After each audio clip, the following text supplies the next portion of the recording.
Hello and welcome back to the build off. So we've done the introduction video, we've discussed what we're going to do, now it's time to do it.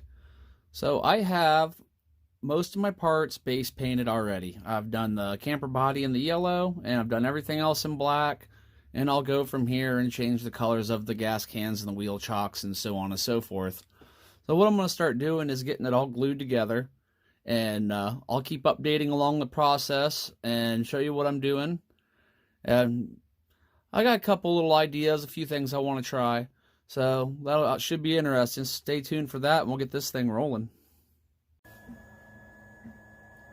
So I've started the construction, and on these outer trim pieces that I wanted to get in place fast and dry before they could slide around, I used this Kino acrylic glue. It's medium gap filling.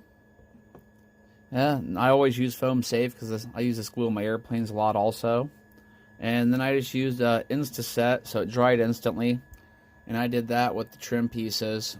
And then I used shoe goo for the rack and this back hatch because those were something I wanted to be able to have a little bit of slide around room to get them centered where I wanted, and they weren't in a spot that needed to be glued down immediately. And I've also drilled the holes and added the housings for the lights, because putting lights in there was one of the stipulations of the build. And that's where I'm at right now. I'm going to keep working on this and I'll check back in with you. So this is going together really well. I've already got some more progress made. I took the box that goes on the front and skinned it in diamond plate, and if you can get your fingernail under there, the box still opens and closes just like it should. And now it's got nice diamond plate around it. And I went ahead and did the inside of the wheel wells as well. Now with these, I flipped the frame. The frame had cutouts for these two notches, so it actually inset into the frame and would have been a smooth fit and finish.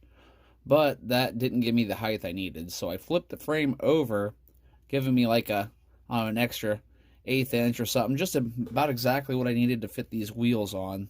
When these wheels fit in there, that should be just enough to clear the fender wells. So that would be really nice looking under there. I've got the gas tank holders mounted in to put all the gas cans in. The light bulbs are in and wired through, and they will come out and travel along the tongue here. And I've got the tongue put on as well. So this is going pretty good. I'm going to go ahead and bolt some more parts on it. So this is going to wrap up this part of the series. I have gotten the wheels added. So to get them on, I told you I flipped that frame upside down before I mounted them. And I used shock spacers. And then I used a large enough screw. I had to drill this out a little bit, and I just threaded it right into the plastic. And I think that's going to work out all right. Seems to roll pretty good. Now I've got the tongue on. And the lights are run back in there. I've got to hook them up still. I think this is going to look pretty decent behind the Jeep once I get the tongue lengthened out a little bit and a nice hitch made. So, Scott, be interesting to see what you do. I'll be checking your video out shortly after this one. And I believe we're planning on doing one more build video and then a run video. So it's going to be a grand total of a 4-part series. So stay tuned for that. Make sure you go check out Scott, and I'll leave a link in the description again over to his channel.